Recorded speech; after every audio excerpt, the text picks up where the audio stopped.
អ្នកខ្ញុំឈ្មោះឡៃថាវីជាសិស្សថ្នាក់ទី5កនៃសាលារៀនវ៉ាស្ខាមសាខាទី1អ្នកខ្ញុំមានឈ្មោះផតស្ថានីជាសិស្សថ្នាក់ទី7កនៃសាលារៀនវ៉ាស្ខាមសាខាទី1ខ្ញុំបាទឈ្មោះគេទេបញ្ញាសិស្សថ្នាក់ទី7កនៃសាលារៀនវ៉ាស្ខាមសាខាទី1ជំរាបសួរមិត្តភ័ក្តិនិងមេដាបេដាសិស្សជាទីស្រឡាញ់អ្នកនរគ្នាការប្រឡងឆ្លងមានលើកទី1និងកំពុងខិតចូលមកដល់ហើយតើអ្នកទាំងអស់គ្នាបានត្រៀមខ្លួនរួចហើយឬនៅ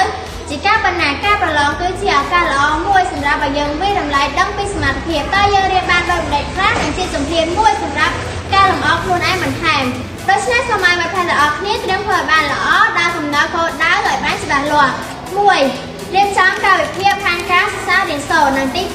2ជាយាមអនុវត្តលំហាត់ឲ្យបានច្រើនវីដេអូនេះសូមគោរពផ្ញើជូនទៅដល់មេដាបេដាឬគណៈជាបាលសិស្សនិស្សិតទាំងអស់សូមជួយសម្រុញលើកទឹកចិត្តទៅដល់កូនដែលមានភាពសប្បាយរីករាយក្នុងការខិតខំប្រឹងប្រែងសិក្សាជាការពិតការខិតខំសិក្សារៀនសូត្រគឺជាការវិនិយោគដ៏ល្អមួយសម្រាប់អនាគតរបស់យើង